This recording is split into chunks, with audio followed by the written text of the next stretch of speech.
First off, I'd like to give the condolences of the Green Party to the family of the prison guard who was so tragically killed by a prisoner recently, and I think that does overhang what we're debating here today. And we do want to reduce violence in our society and violence in our prisons.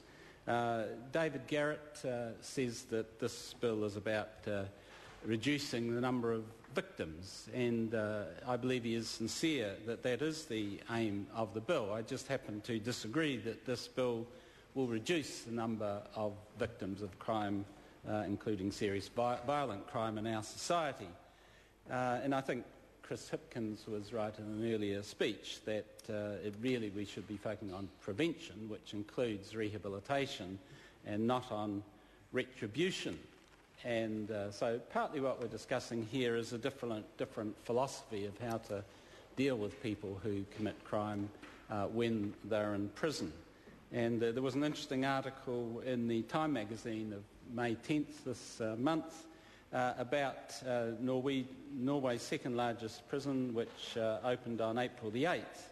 which has a completely different focus from our prisons as they currently are. Well, not completely, but it has a very strong emphasis on rehabilitation, and their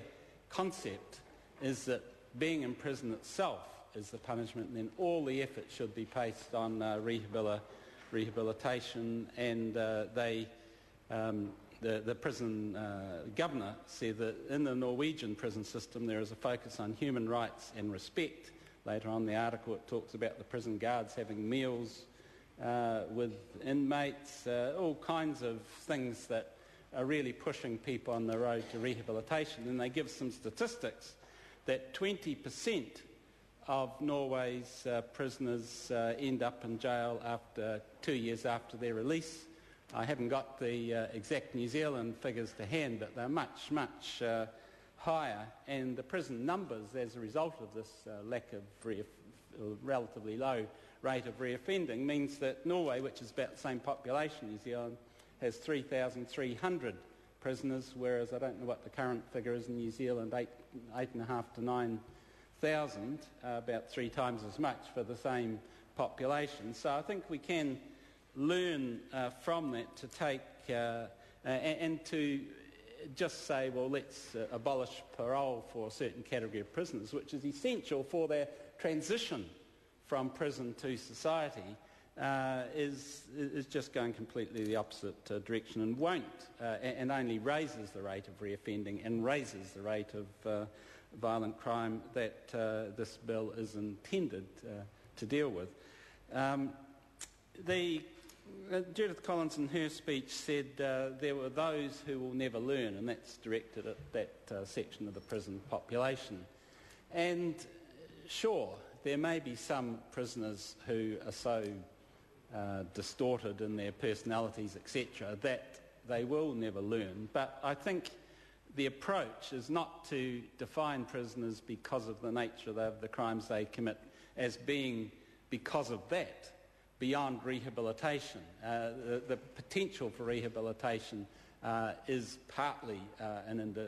independent factor, and we must try every possibility, particularly for the most violent criminals, to get them on the right path when they leave jail, and not just hold over their head the 3 strikes type policy or elimination of parole and all of these things, unless we have that approach, which involves having some empathy for the prisoners. And one of the things that worries me is that if you define these prisoners as a certain category of them as evil, beyond rehabilitation, everything else, you're almost denying in yourself the empathy, which is a part of the prisoner psyche, because the criminal psyche, because the criminal commits violent robbery and murder and that, and often lacking the empathy, or usually lacking the empathy towards the victim that would enable that crime to be prevented. And we have to turn it the other way around and try and get that prisoner while they're in jail to have some social concern, to think beyond their own narrow interests. I call Grant Roberts.